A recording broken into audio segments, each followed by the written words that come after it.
small beetle pattern. I'll just show you it. Here it's here. This is a Sunday morning fly, as I call it. There you go. Basically sitting doing nothing, fiddling around, and I thought there's a lot of beetles on the loch I was fishing the other day there, and sometimes you feel it's quite hard to represent these wee things. And while I was going through, I was tying a salmon fly.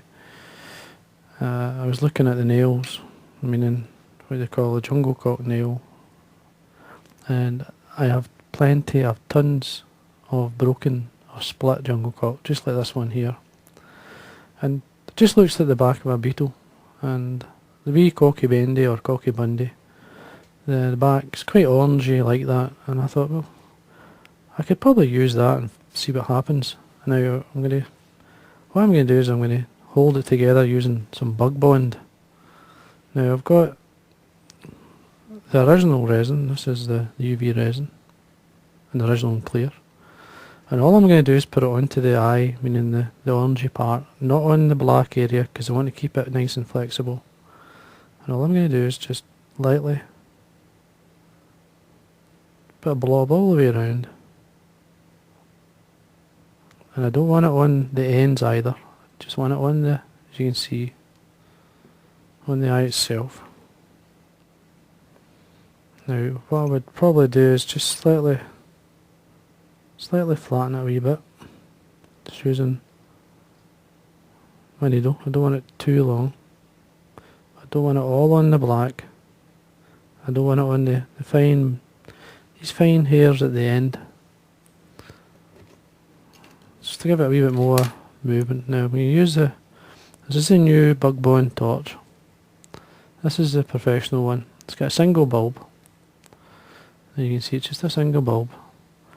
Now, me personally, I think it's it's the best light so far, and it sets the resin really quick and dry.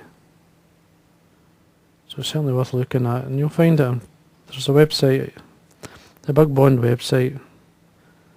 You should be able to find the new torch. Anyway, it doesn't take long to set. Should be about right. A wee check. Nice and hard, solid. And that's basically the back of the beetle. And that's going to sit on the top, just like a small beetle. Now that I did tie years and years ago when I was in America, a small beetle pattern which had a palmered hackle on it and the jungle cock eye on top. Basically looked very beetle-like, but it was just for a bit of fun when I was over there, so this is just an updated version of that. Now the hook I'm using, this is I'll just get the packet for you. It's a B160, in this case a size 14. Now it's a short shank, so basically the shank length is a 16, but the gape is a size 14, which is ideal for beetles and such like. Thread I'm going to use, this is just a uni thread in black and 8/0. I'm just going to make sure it's waxed before I start. Start at the eye, just put down a good layer of thread, nice and tight, and then remove the waste piece. Now I'm just going to slightly go by the barb, just onto the bend of the hook.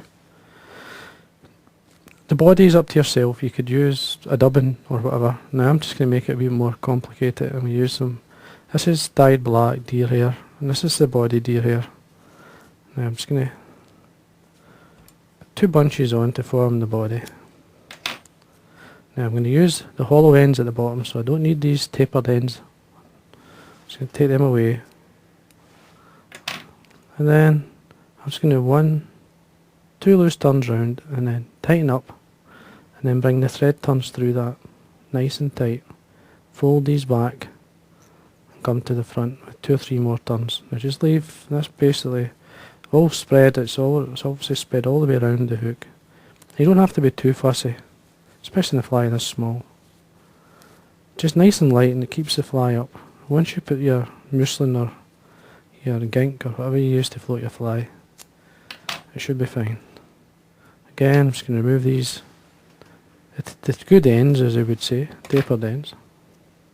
Just going to tie it on the top. I'm going to come round once, twice, and this time I'm going to let it roll all the way around. and then bring the thread nice and tight through and pack it back.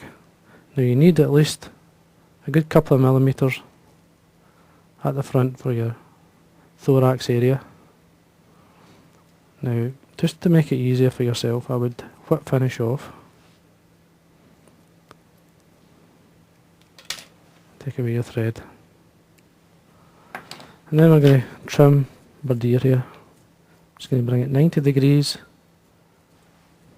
from the shank. And the first thing I'm going to do is open the razor blade. Bring it so that I can flatten underneath. All the way down. Just be careful you don't go too close to your thread turns. And then with a curved pair of scissors, I'm just going to form a kind of like a beetle shape and work from my side. You see, I'm just catching that edge there, and then work round.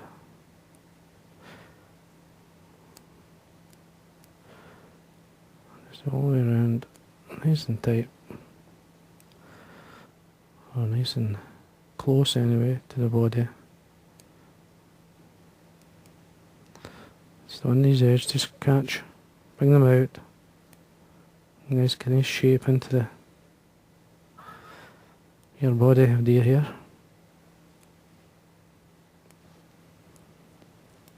You could spend a lot more time fiddling with that, but that's good enough. Now you see you get a certain beetle shape there.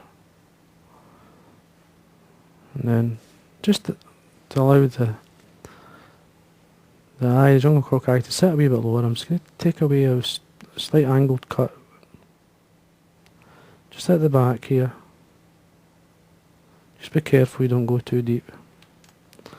And then I'm going to put our thread back on. Just run it up. Your jungle cock. Now we're going to tie on the tail end of the black area, just before the white, just this point here. I'll just show you. Put my finger out the road. We can tie in here, at this point, and flat on the top.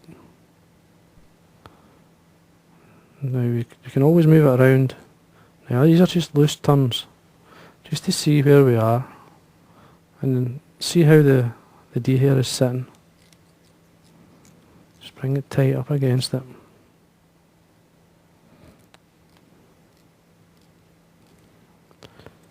That looks okay. Now we can trim away the excess. Trim away our jungle cock. There we go.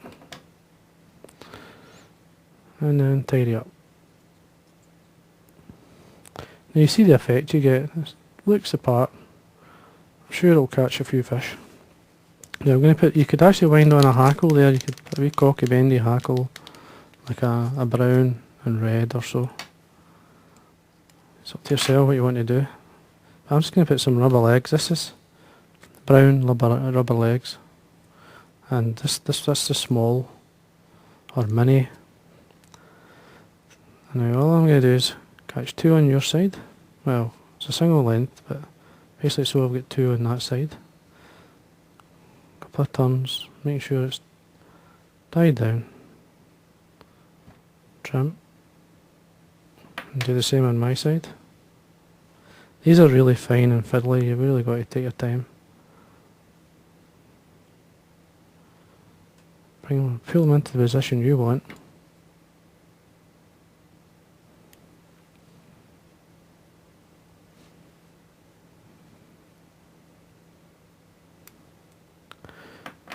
Just make sure you get tied in for you.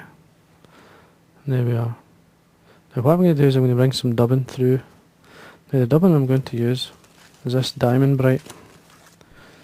There we are, Diamond Bright. And the colour I'm going to use is Bronze Olive.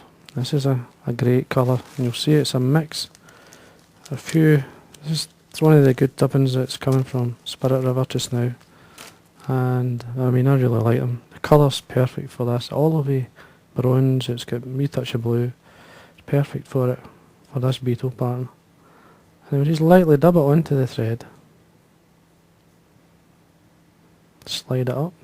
Now what I'm going to do here is I'm going to wind the dubbin basically through the middle of the legs. is hold the back legs first, along the sides, and just build up a nice head. Tighten up if you feel it's going slack. And then bring your thread to the front. Now you see the legs are starting to go forward. Just draw these two front legs back. And bring some of the dubbing to the front. Basically that's it.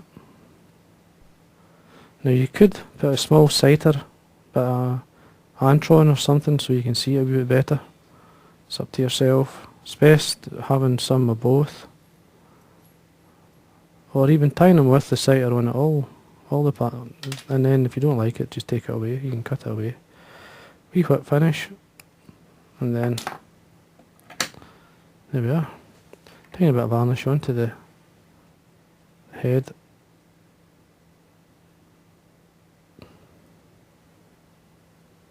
Make sure the eye's nice and clean. There we are. And there you are. It's a simple wee dressing. Some for a bit of fun. And I know it'll work. Just need to target fish. I mean, best way of targeting fish, like is if you're on the trout fishery, you can actually see the rainbows and the fish working along the side. And you just cast these along the edge or in their path, and because they sit nice on the water, the fish tend to come to them quite quick, quite easy.